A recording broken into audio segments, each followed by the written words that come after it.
Primeira carta de Pedro, capítulo 1.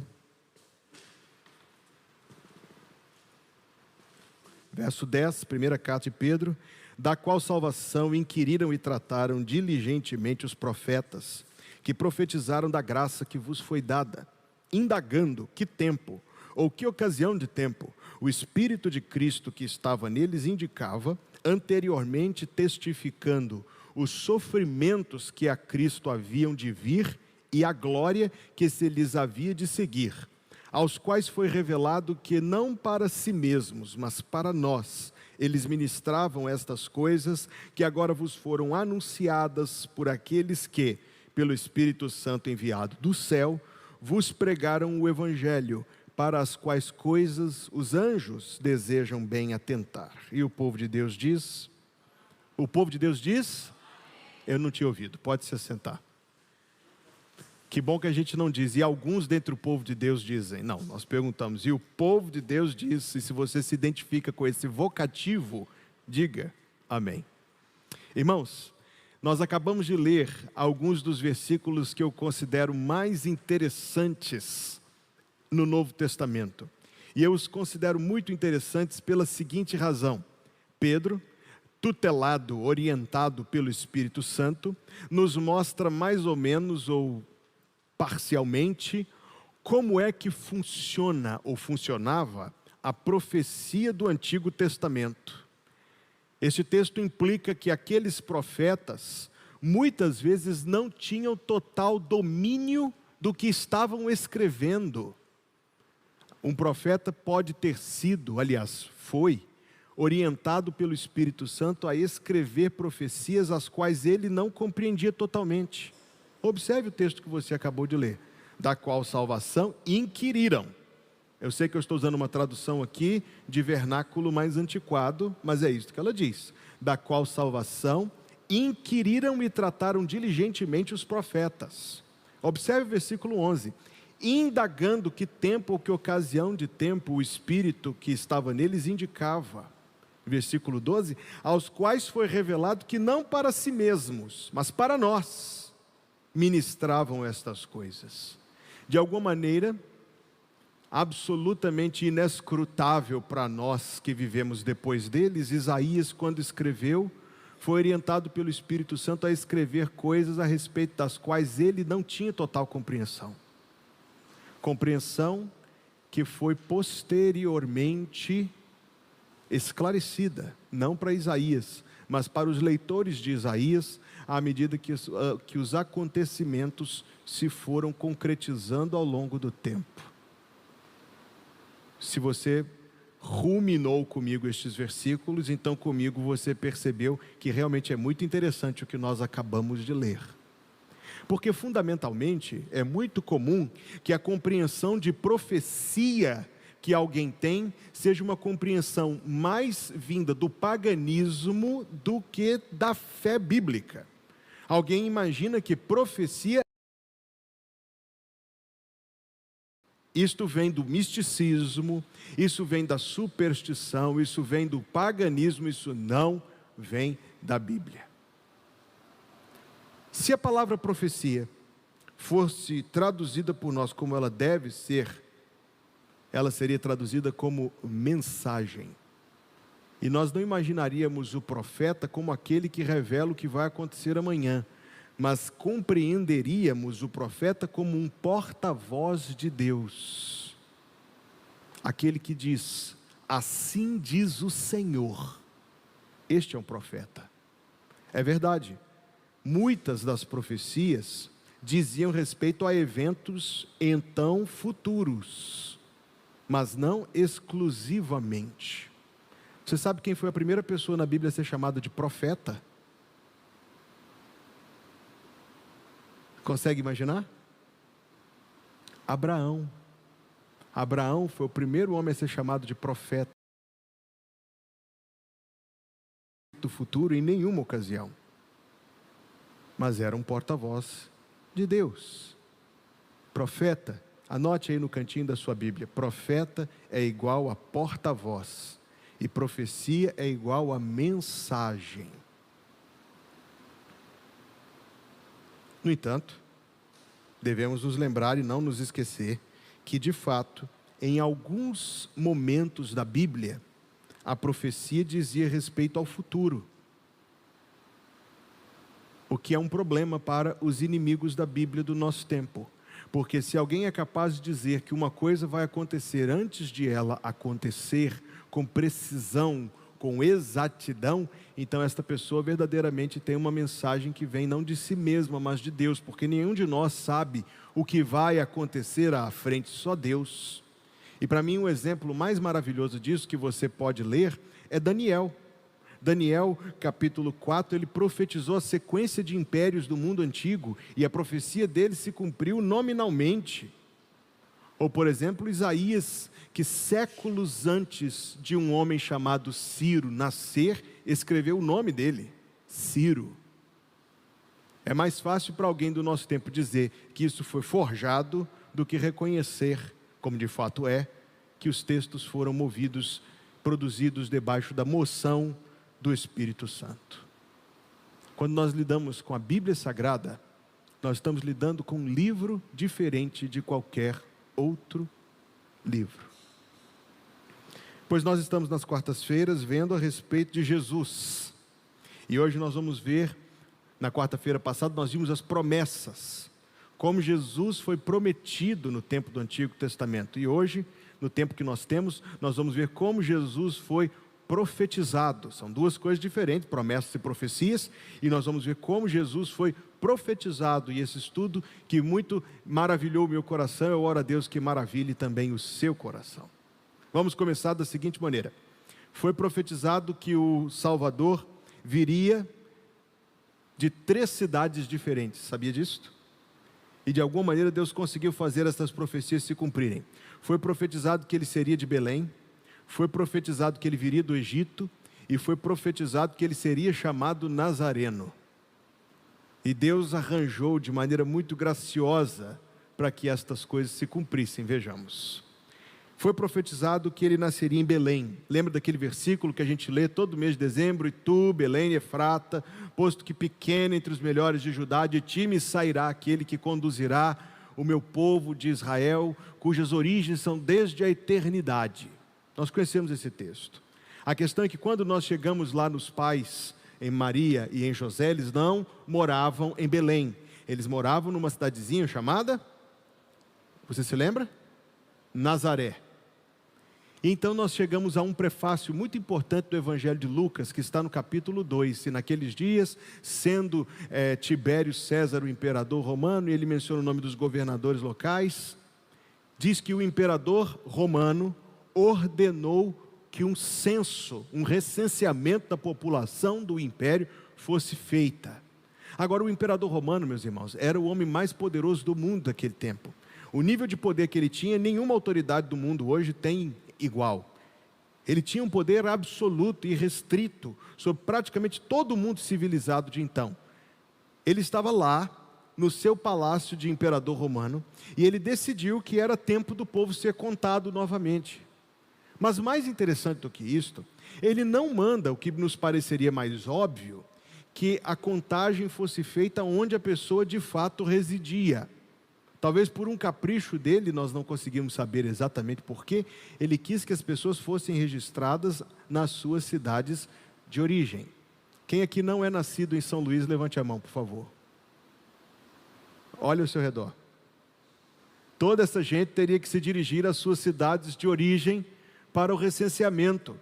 Eu teria de viajar 2.500 quilômetros para a cidade de Belzonte, para poder ser contabilizado junto com a minha família. Não faz exatamente sentido se você pensar. A contabilidade ela faz mais sentido do recenseamento se for na cidade onde as pessoas de fato moram. Mas por uma razão, a ordem foi dada que as pessoas fossem recenseadas quanto às suas cidades de origem. Lá se vai José e Maria. No entanto, esta viagem, coisa de menos de 100 quilômetros, para ser mais exato, ela aconteceu no período certinho em que a gestação de Maria estava completa para que o menino nascesse em Belém. Podemos apreciar a beleza desse detalhe? Não é a primeira vez que eu menciono isso aqui na nossa igreja não, mas podemos apreciar a beleza desse detalhe?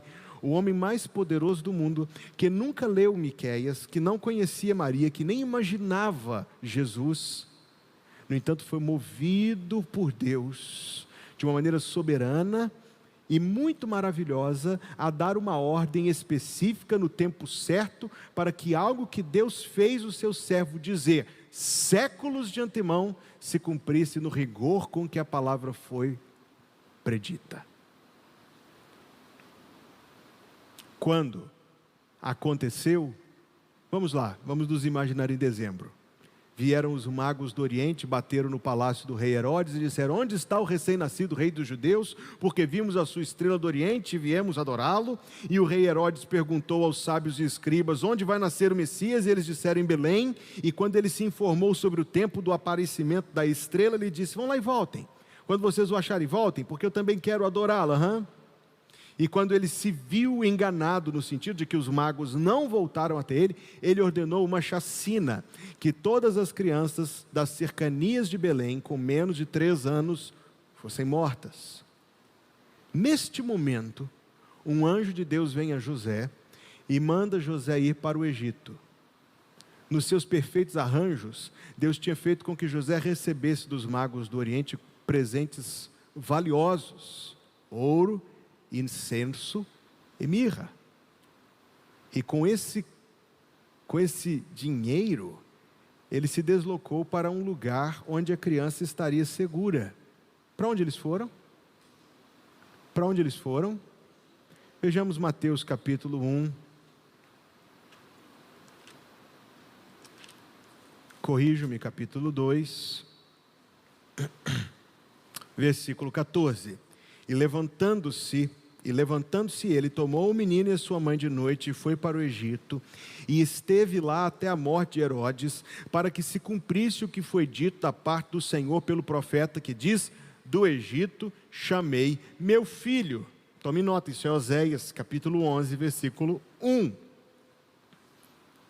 Era necessário então que o Messias, ao mesmo tempo que nascesse em Belém, fosse distinguido como alguém vindo do Egito.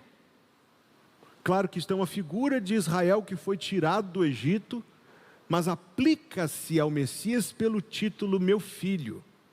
Jesus é muito mais filho de Deus do que a nação de Israel.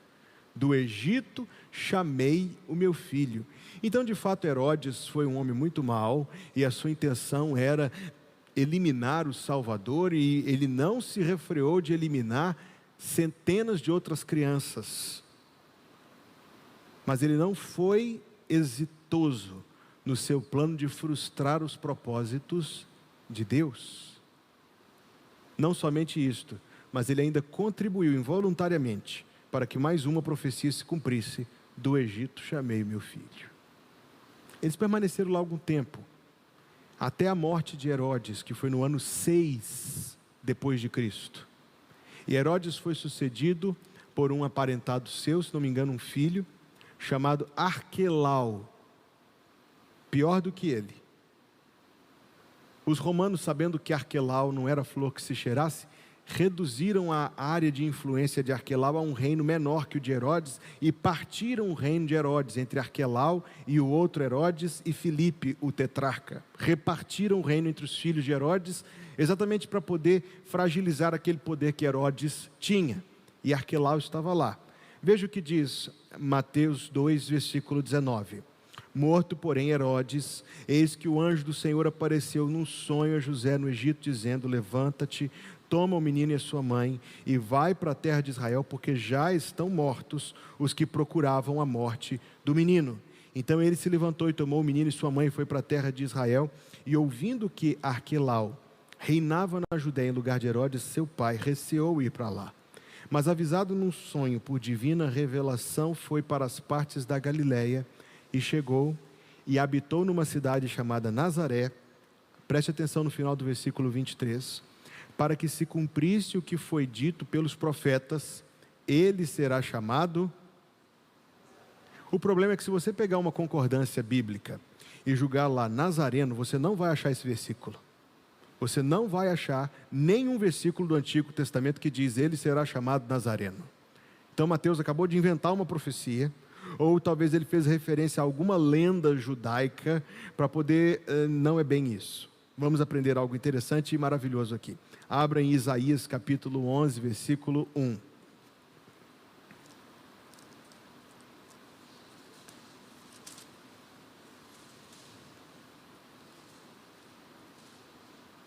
Porque, diz a minha tradução, brotará um rebento do tronco de Jessé, e das suas raízes um renovo frutificará. Marque a palavra renovo. 11:1, Isaías 11:1. Marque a palavra renovo. A palavra renovo é natzori. Natzori. E eu não estou falando isso aqui só para mostrar que eu sei, não. Eu estou falando isso aqui porque é algo bem interessante. Você sabe que o alfabeto hebraico não tem as vogais, sim? Então você escreve basicamente N, T, Z, R e uma letrinha lá que é uma espécie de I, mas não é bem isso. Então você escreve N, T, Z, R, I. Natzori. O nazareno, a pessoa nascida em Nazaré, é chamada em hebraico escreve Natzari, escrevendo N-T-Z-R-I. Que o profeta se confundiu, ou que Deus deu uma pista falsa para o profeta, nenhuma das duas coisas. Quer dizer que nós podemos verdadeiramente aprender aqui que a nossa Bíblia Sagrada, ela é inspirada até o tio e o Jota, como disse Jesus. Quando Isaías escreveu, ele será chamado renovo, N-T-Z-R-I, Natzori, Deus sabia muito bem como isto iria se cumprir. Numa segunda leitura, numa desinência, num outro significado do nome, Natzari, ele será chamado Nazareno. Quando eu aprendi essa lição, eu tive que coçar a cabeça um pouco. Traduzida, ela é algo maravilhoso. Ela quer dizer verdadeiramente que a nossa Bíblia pode receber a nossa confiança em cada vírgula, em cada tio e em cada jota, como disse Jesus. Deus inspirou não somente as ideias e os sentimentos dos autores, mas a Bíblia Sagrada palavra por palavra, porque Deus a cumpre até nos detalhes. Deus fez o seu filho ir morar numa outra cidade, estava lá um homem mau para burro chamado Arquelau, e Arquelau tentando se opor aos propósitos de Deus, e como diz o Salmo 2, Deus lá no céu rindo dele, porque ele estava apenas fazendo com que se cumprisse aquilo que Deus tinha de antemão predito, de tal maneira que o seu filho, que é o renovo do rebento de Jessé, foi chamado de Nazareno, foi chamado de renovo. É como se eu pudesse lhes dizer que o significado de Nazaré em hebraico é renovo, e Deus o Pai fez Jesus nascer nessa cidade, para que por esse nome ele fosse chamado. É maravilhoso isso, meus irmãos. Isto vai cair no nosso coração e nós vamos ficar admirados com a grandeza do poder de Deus e com a presença notável e maravilhosa de Deus no cumprimento da sua palavra. Você sabe muito bem que existem mais de 300 de profecias no Antigo Testamento, as quais Jesus Cristo fez cumprir com perfeição em sua vida. Nós não podemos ver todas elas, mas nós podemos ver algumas. Nós podemos ver, por exemplo, aquelas que descrevem o seu ministério. Se você está em Isaías capítulo 11, volte para Isaías capítulo 9.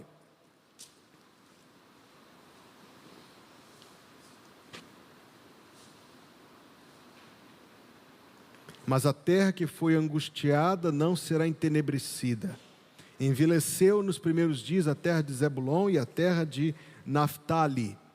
Nos últimos tempos a enobreceu junto ao caminho do mar, além do Jordão, na Galileia das nações.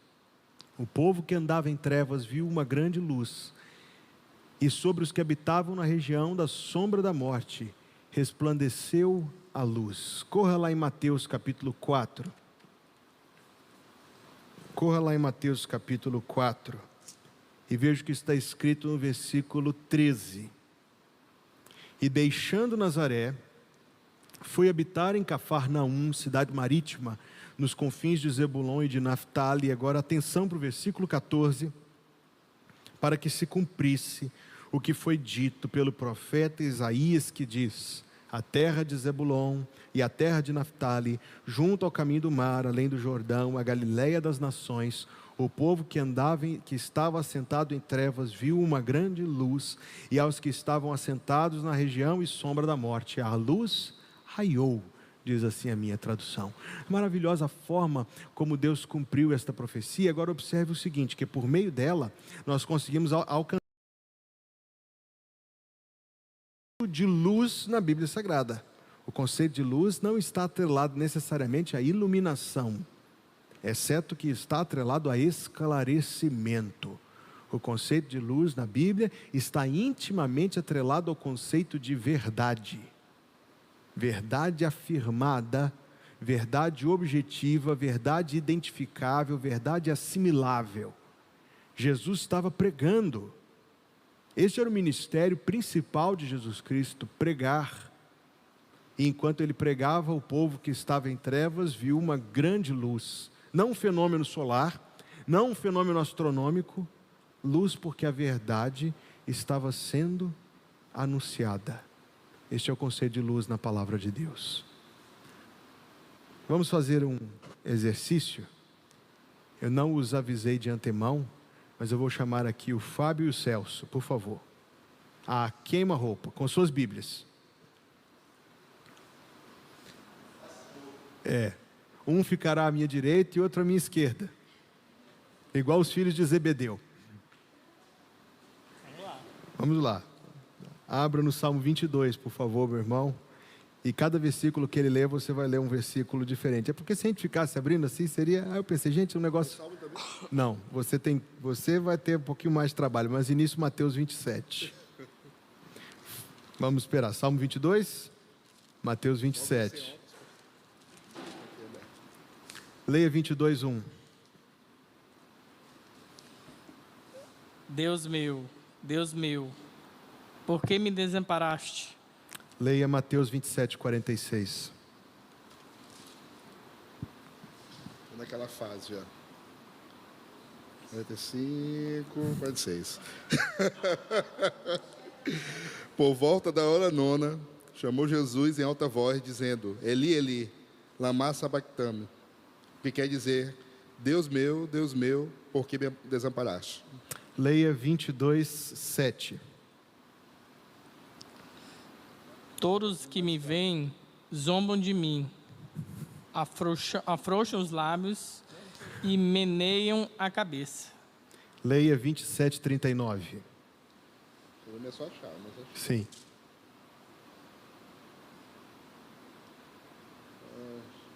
os que iam passando blasfemavam dele. Essa palavra Meneavam a cabeça. meneavam a cabeça e dizendo: continua? Por favor. Ó, tu que destrói o santuário em 3 dias, o reedifica, salva-te a ti mesmo, se és filho de Deus, e desce da cruz. Os acontecimentos descritos no Salmo 22 são tão impressionantemente proféticos que é como se aquele que escreveu estivesse vendo a crucificação. Para ênfase, leia novamente o 27, versículo 7. 22, versículo 7. Todos os que me veem zombam de mim, afrouxam os lábios e meneiam a cabeça. E leia novamente 27, 39 e 40. Os que iam passando blasfemavam dele, meneando a cabeça e dizendo: ó, tu que destrói o santuário em 3 dias, o reedifica, salva-te a ti mesmo, se és filho de Deus, e desce da cruz. Leia 22, 8. Confiou no Senhor, livre-o ele, salve-o, pois nele tem prazer.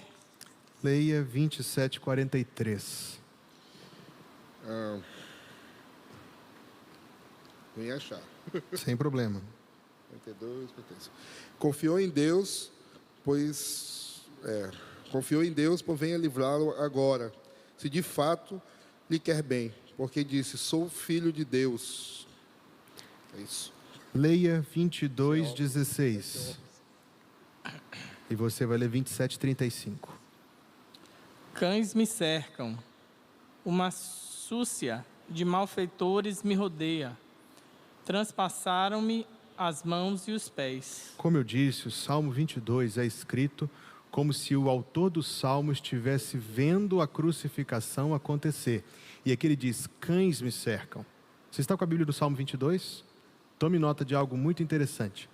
Cão, normalmente, era o nome usado por um judeu em tom ofensivo contra um gentio.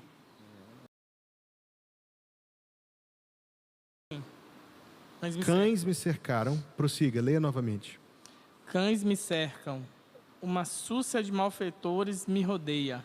Transpassaram-me as mãos e os pés. Uma súcia de malfeitores me rodeia. Súcia, a palavra quer dizer uma associação de pessoas de baixo calão, de pessoas vulgares. Uma súcia de malfeitores. Observe o detalhe principal. Traspassaram-me as mãos e os pés. Queira, por favor, irmão Celso, ler 27:35.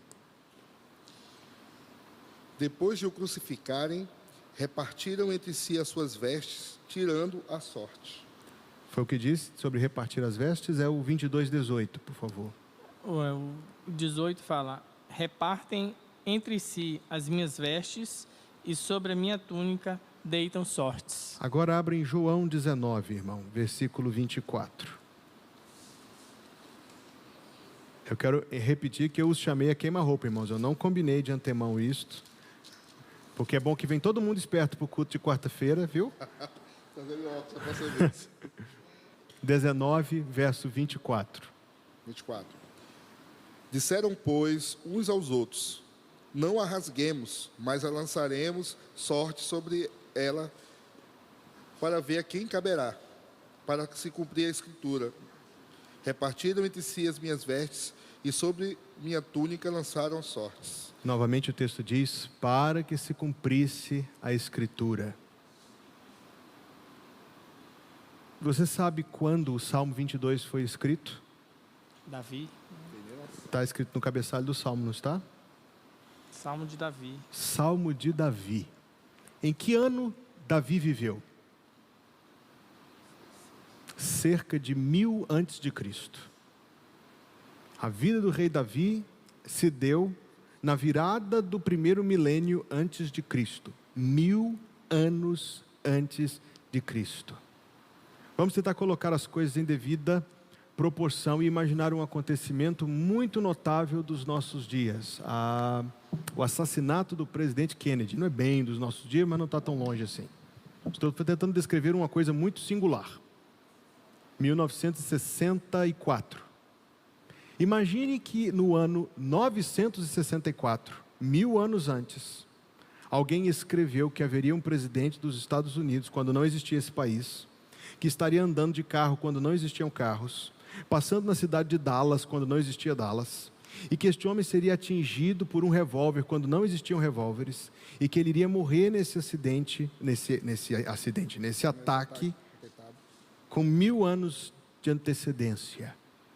Se você se encontra com o texto deles, há duas explicações. Ou esse texto é uma forja, ou esse texto é sobrenatural. Sim. 1000 anos antes de Cristo.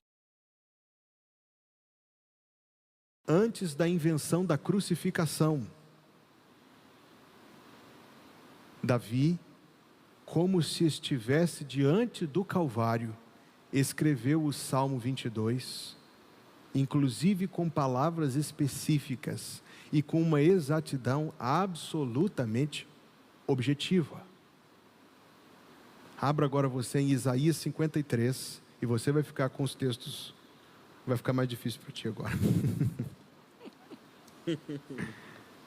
Isaías 53, versículo número 4, Mateus 8:17. Certamente, Ele tomou sobre si as nossas enfermidades e as nossas dores levou sobre si. E nós o reputávamos por aflito, ferido de Deus e oprimido. Mateus 8:17. Para que se cumprisse o que fora dito por intermédio do profeta Isaías. Ele mesmo tomou as nossas enfermidades e carregou as nossas doenças.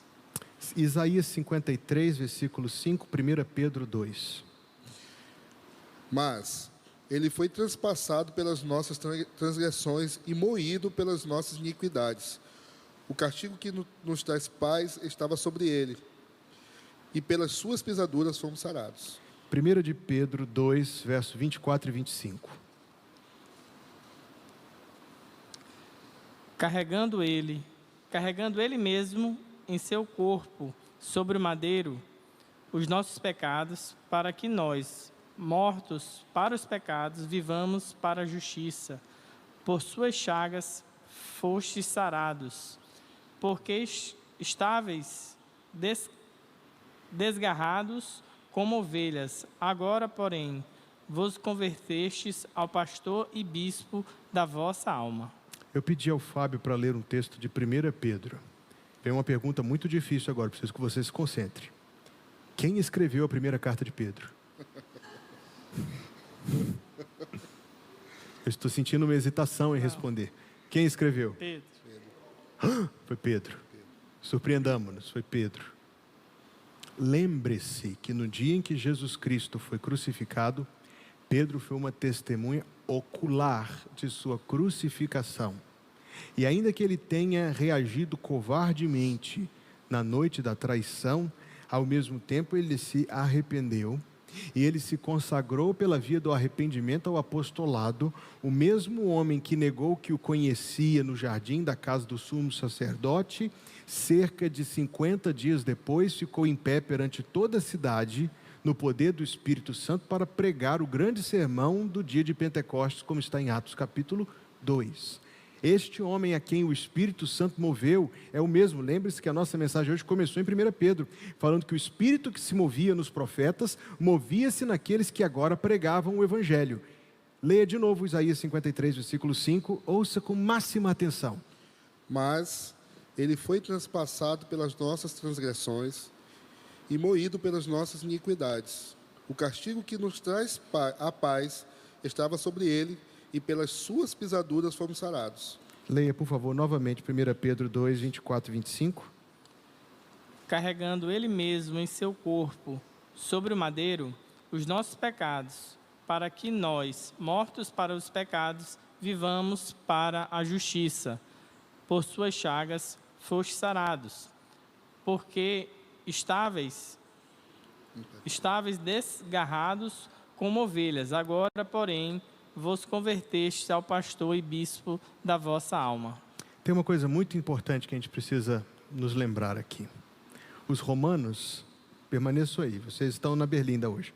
Os romanos, eles respeitavam os costumes locais até um certo limite. Por exemplo, eles tiraram dos governantes locais o poder de exercer pena de morte. Eles poderiam exercer justiça, eles podiam exercer certo nível de penalização, mas pena de morte nunca. Por isso, os sacerdotes levaram Jesus Cristo até Pôncio Pilatos e pediram a pena de morte dele e disseram: nós não podemos, mas você pode. E Pôncio Pilatos fez o que lhes agradou. Tem mais algo aí. Quem se lembra qual era a forma judaica de pena de morte? Apedrejamento. Apedrejamento, obrigado, Fábio. E qual era a forma romana de pena de morte no caso de traição? Crucificação. Séculos antes, Moisés, antes inclusive da profecia de Isaías, disse: maldito todo aquele que for pendurado no madeiro. Antes, séculos, de se imaginar aquela forma torturante de penalização que era a crucificação, ela já estava atrelada à maldição. E Paulo, assim como Isaías e Pedro, nos afirma que Jesus se fez maldição em nosso lugar, sofrendo a maldição que estava reservada para as nossas almas, para que Deus, em vez de nos amaldiçoar com justiça, nos abençoasse com graça. Amém. Isaías capítulo 53, verso número 7, Mateus 26, 63. Mateus 26, 63. Isaías 53, 7. Ele foi oprimido e humilhado, mas não abriu a boca como o cordeiro que foi levado ao matadouro, e como ovelha muda perante os seus tosqueadores, ele não abriu a boca. 26. 63.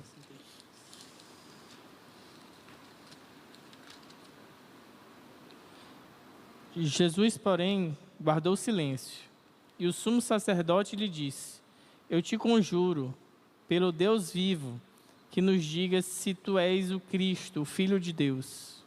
Jesus guardou silêncio. A morte de um porco é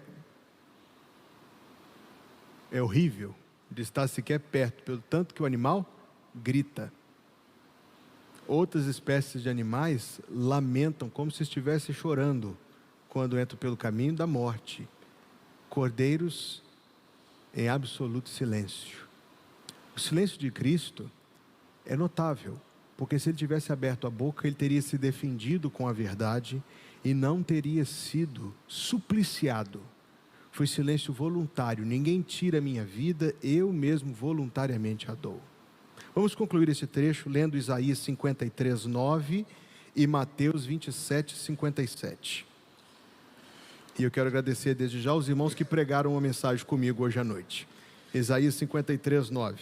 Designaram-lhe a sepultura como os perversos, mas com o rico esteve na sua morte, posto que nunca fez injustiça, nem dolo algum se achou em sua boca.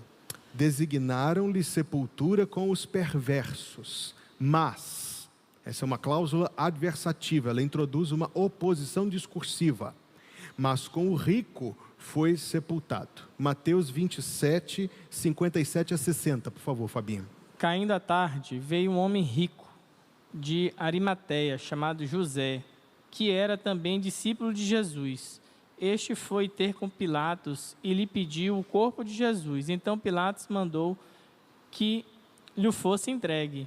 E José, tomando o corpo, envolveu no pano limpo de linho e o depositou no seu túmulo novo, que fizera abrir na rocha, e rolando uma grande pedra para a entrada do sepulcro, se retirou. O corpo de um crucificado era um problema da administração pública. A administração pública tinha de dar encaminhamento ao cadáver. Os cadáveres dos crucificados em Jerusalém eram jogados no lixão da cidade, que ficava no vale de Inom, na beira lateral de Jerusalém, e é o lugar que dá origem, inclusive, à palavra grega para inferno, Geena, onde Jesus fala ali haverá choro e ranger de dentes, porque era um lugar onde havia a putrefação natural dos cadáveres, junto com todo o outro rejeito da cidade. Este era o lugar onde seria lançado o corpo do nosso Salvador. Comece de novo, Celso, a ler o comecinho de Isaías 53, 9.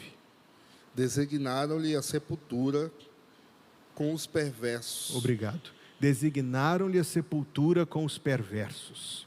Eles tirariam o corpo santo do nosso Salvador e o tomariam como uma carcaça e jogariam ali no meio do lixo e no meio dos outros corpos que já estavam lá mortos, dos prisioneiros, dos criminosos. Conclua a profecia, mas com o rico esteve na sua morte, posto que nunca fez injustiça, nem dolo algum se achou em sua boca. Mas com o rico esteve na sua morte. Vem um homem de Arimateia chamado José, um homem rico, que tinha uma cova recém-escavada, e toma junto com Nicodemos, como diz João, o corpo de Jesus, o ungem, o envolvem em linho e o deitam. Co-pregador Fábio, muito obrigado. Co-pregador Celso, muito obrigado. Os acontecimentos relacionados ao nascimento, ao ministério, à morte de Jesus, foram profetizados de tal maneira, como se tivesse sido o relato de uma testemunha, e no entanto esses escritos antecederam aos fatos por séculos. Vamos olhar, uma vez que meu tempo já está se esgotando, mais duas delas, e com aqui nós concluiremos hoje. Livro do profeta Oséias, capítulo 6.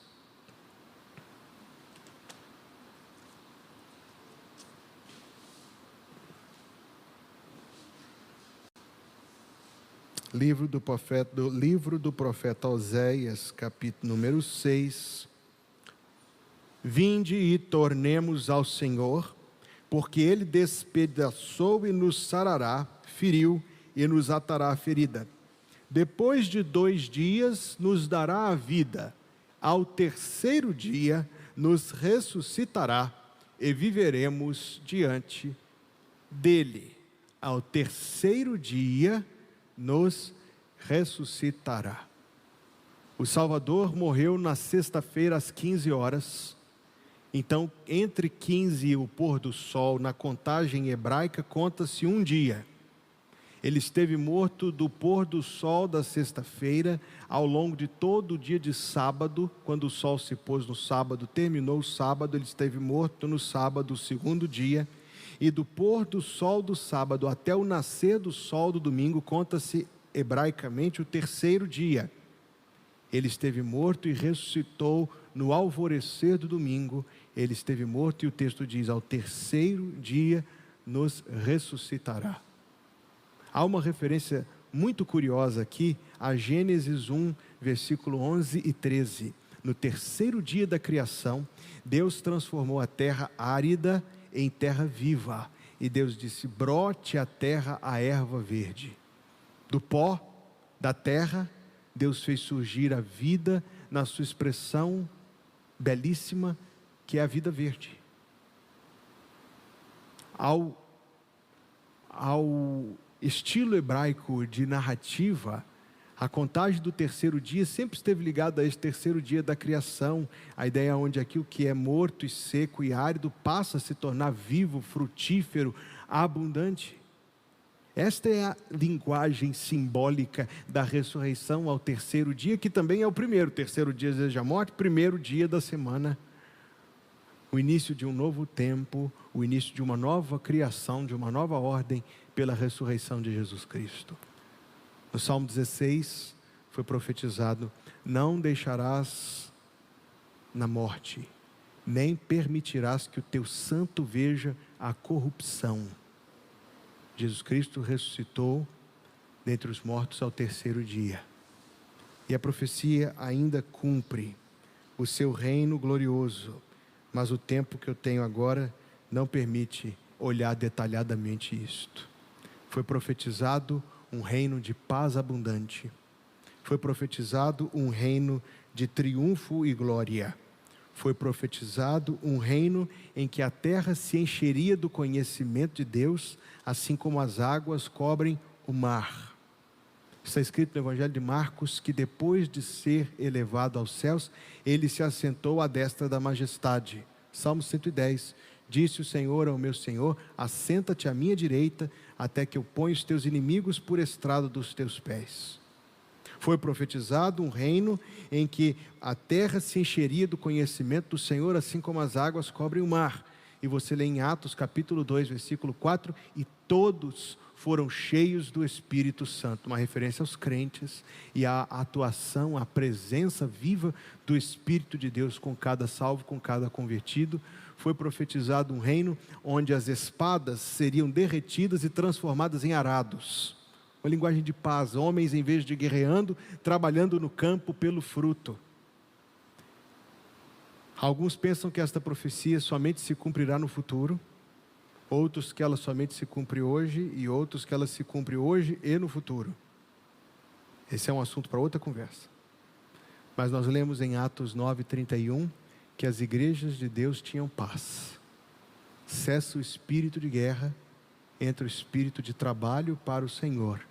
O homem que era inimigo de Deus e inimigo do seu próximo, derrete a sua espada e a transforma num arado, para que ele seja um servo nos campos que estão brancos para a ceifa.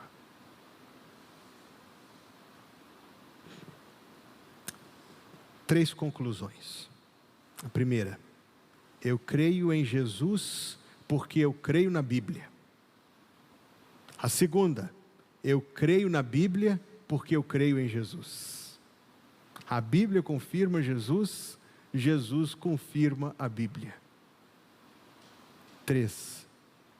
Consideremo-nos pessoas muito abençoadas, porque os profetas que escreveram estas coisas indagavam e inquiriram a respeito delas, Mas a nosso respeito, o Senhor Jesus disse: bem-aventurados os vossos olhos porque veem, e os vossos ouvidos porque ouvem, porque em verdade vos digo que muitos profetas e justos desejaram ver o que vós vedes e não ouviram, e ouvir o que vós ouvis e não ouviram. Isaías louvava a Deus maravilhosamente. Leia o capítulo 63 e veja a gloriosa oração, o cântico de Isaías. Mas você tem mais motivos que Isaías para louvar. Davi escreveu uma centena de salmos.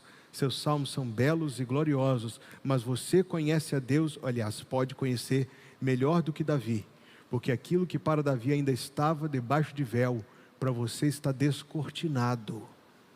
Você é um afortunado, porque Deus permite que você o conheça. Oremos.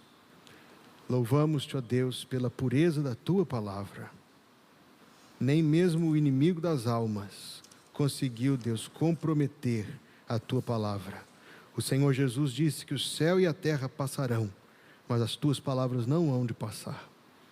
Que assim, Deus, como tu tens preservado tuas palavras escritas na Bíblia, que o teu Espírito as preserve retidas em o nosso coração, e que com a mesma confiança que nós cremos no teu Filho, igualmente nós possamos confiar na tua palavra.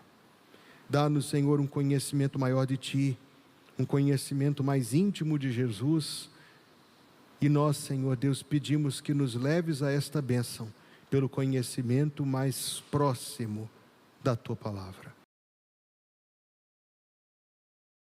E que a tua bênção seja conosco em nome de Jesus. Que a graça de nosso Senhor Jesus Cristo, o amor de Deus, o nosso Pai que está nos céus, e a companhia do Espírito Santo, seja conosco, irmãos, hoje e sempre, até que Jesus Cristo venha nos buscar. Em nome de Jesus. Amém.